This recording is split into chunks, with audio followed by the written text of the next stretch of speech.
I guess the tone, the theme is that, I don't know what you're writing your notes about, but I get. Myself. Anyway, can I read that with you, that you talked with Graham to say that we would like to have, a little bit more analysis of where we're at, 7 months into the, and I think it fits in with what Tom and you and Gary are saying, rather than leaving it till it's beyond the capability of understanding the best outcome. And the management change is going on at the same time. There's all of these things coming together. Thank you. So the note's been taken. Thanks to the. Rightio, we'll carry. When's the meeting? Is it next Thursday? 6. Thursday, yeah, thank you. So, thanks, Gary. Yeah, so that's the profit, there's under expenditure, and it was highlighted last meeting, there's additional employment cost expenditure there, and that is primarily, well, it is recruitment costs relating to the new general manager. And then the interest cost is there, the prevailing interest rates for the first 6-7 months of the year were higher than our average for the year, and I'll get on to interest rate forecast. So,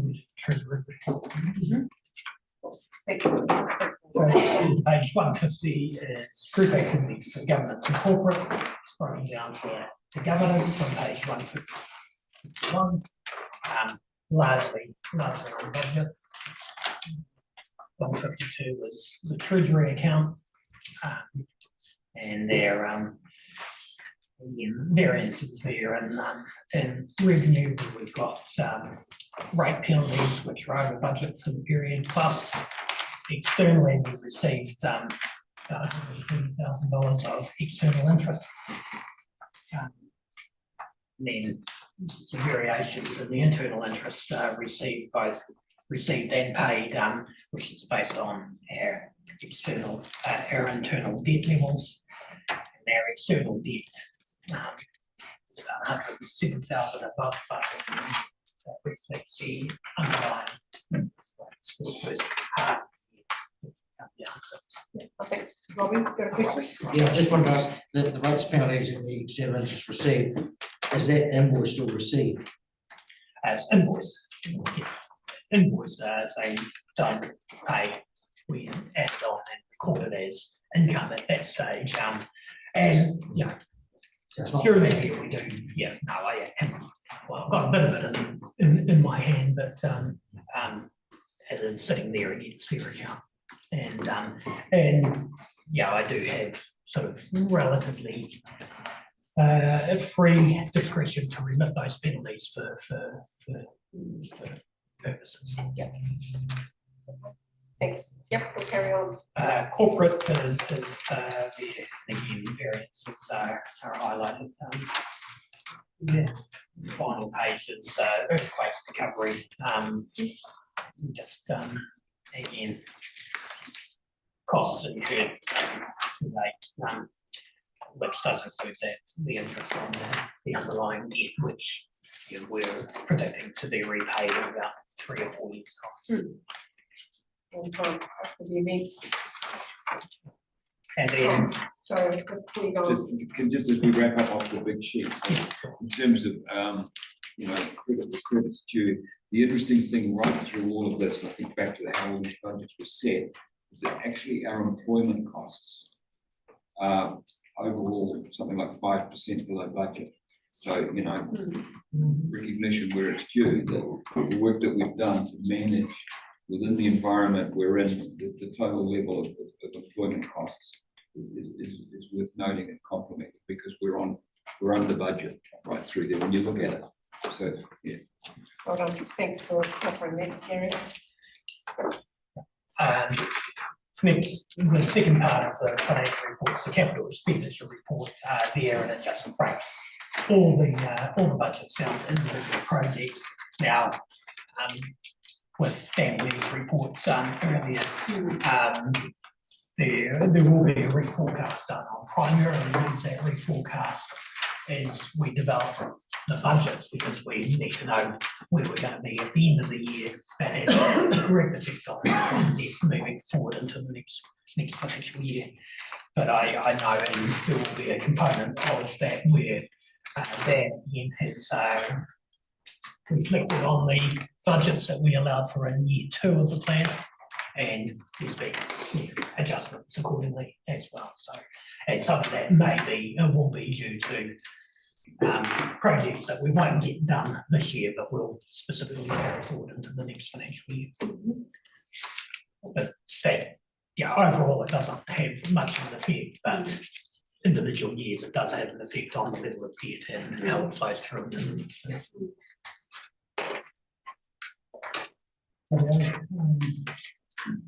Page 159, 160 is the standard debtor rate arrears report.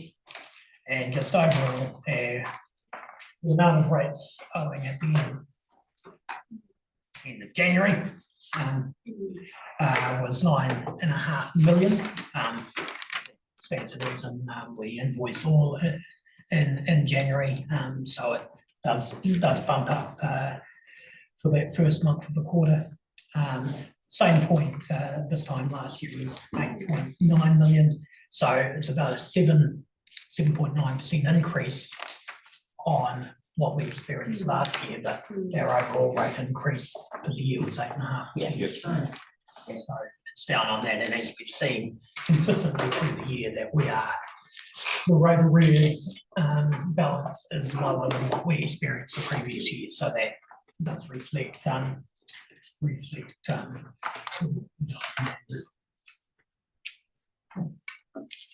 okay, and the last component of the treasury report, so the graphs are there. At the moment, it's got 77 million of debt. 10 million of that is short term, and the rest is in long term debt. With our liquidity ratio for the period, and of particular note that our on page 163, sort of hidden with all the other stuff, but more outweighted average cost of funds, including margin, was 4.41%. Now at the end of December, that was 4.54%. So it's 13%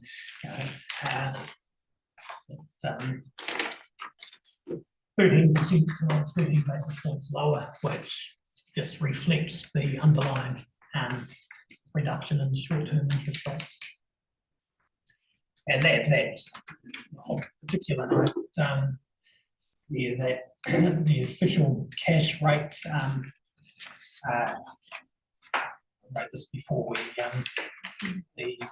the Reserve Bank met last week, and they had reduced the official cash rate by 50 basis points down to 3.75%. And that is reflected in the markets. This morning, the 90-day bank bill rate was 3.75%. So the market has priced that in. There is anticipation there'll be definitely one, maybe two more reductions in the OCR by the end of this financial year. So that has the effect of reducing the cost for us. Although we're getting to the point where some of their hedging, and that's listed on page 166, the interest rate swaps. The swap rate is getting close to what the underlying 90-day bank bill rate is. So there'll be a portion of time where I'll be paying the bank rather than them paying me every quarter. But what that does is it creates certainty around the level of interest we were paying, and it was certainly beneficial when the interest rates were 5.5%. If they're down to 3.5%, it'll be about even. If they drop down to what they were 4 or 5 years ago, but right with it. And then the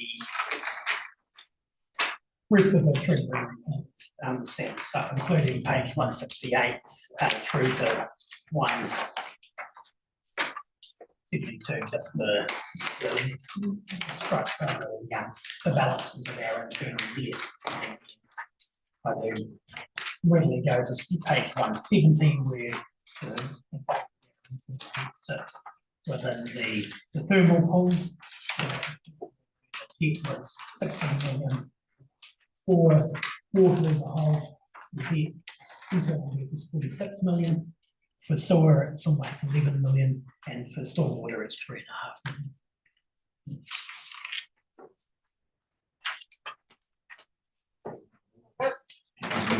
Thank you, Jerry. We have a very good Oh, Madam Mayor, I was just going to save her waiting a month for an update. Gary asked a question earlier about the road spend on capital budget on its financial. The shortfall is as a result of, so there was a rehab do this year that we're going to do next year because it fits in with a whole load of previous repairs. It makes more sense.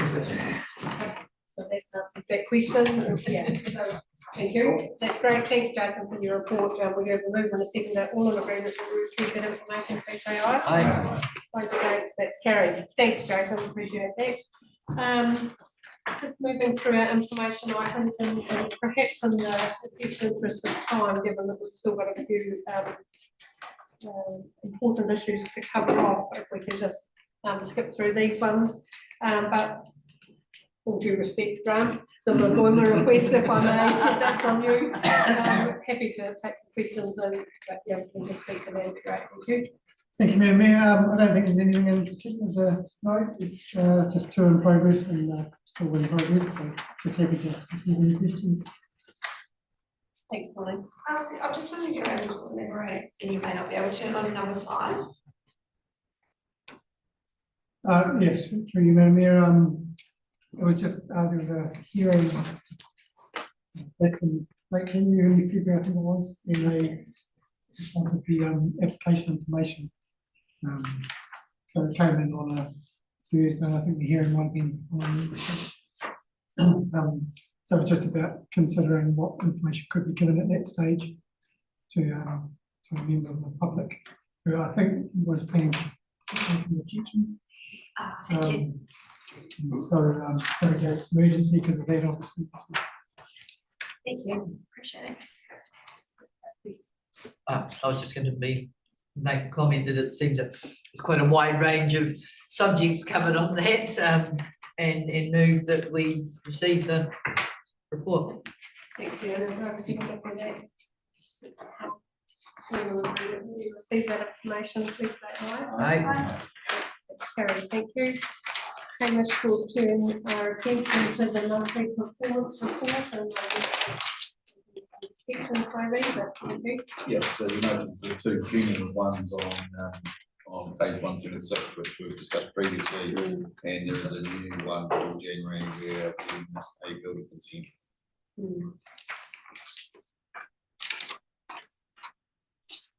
Is okay with the way this reporting mechanism works now, but is there any questions of Hamish about that? Someone get to move that we receive that information. Thank you, Pauline. Thank you, Tom. All in the room, Carrie, Fiona, just in regard to the audit and risk committee update, perhaps just some points of interest in your opinion. Look, I'll take it as read. I think that one of the biggest things we had then was getting that report sorted for the auditors and getting assurance there, which is a good process. Much else, unless somebody's got a question, and I'm happy to move that they be received. Thank you, Jerry. All in agreement, we received that. Please say aye. Aye. Thank you. Operations report, Ross. Thank you, Madam Mayor. We and just point out a few points of interest. You'll all be aware of the Belmore campground there with the tree falling on the camp.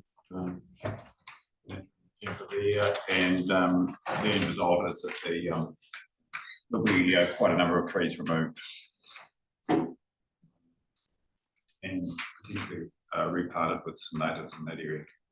Hammer Springs water issue with a tree root growing in the water pipes, and that was the reason for the restriction at that time.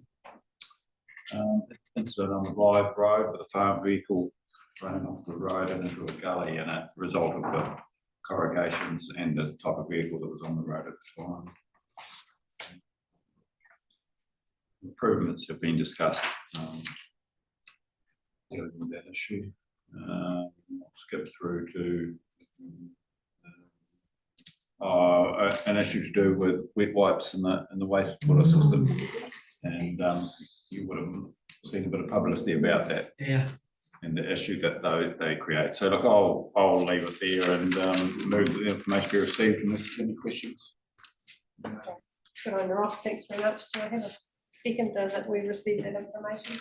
I'm happy to second. Sorry. It was a memorable day, those wet wipes, really. Moving on. Thank you. There's no further questions for Ross. If we've got a move and a seconder, all in agreement, we received that information, please say aye. Aye. Those against, that's carried. Thank you. Dave, perhaps you can give us a bit of an update from the Youth Council perspective, please. Yeah, it's all written there, but the new youth council, so they appointed their members to each of the community committees, and it's Glenn Mark's got a member. Set their meetings and set their portfolios. So group of young people, quite a good group. Great, thanks Dave, that's awesome. Is there any questions, Dave? You're happy to move that? Yeah. Thank you, Dave. Do I have a seconder that we received that information? Thank you, Tom. And everyone's putting your hand up today, so you know. Yep, no further question. Moving a seconder, all in agreement. We received that information. Please say aye. Aye. Carried. Thank you, councillors. That takes us through to the end of our open agenda items. You will have all read the public excluded items and agree that they meet the test of public excluded under Government Official Information Meetings Act. So would someone like to move that we move into public excluded? Thank you, Pauline. Thank you, Gary. All in agreement to that, please say aye. Aye. Those against, that motion's carried. So thank you, Joanne. We'll just have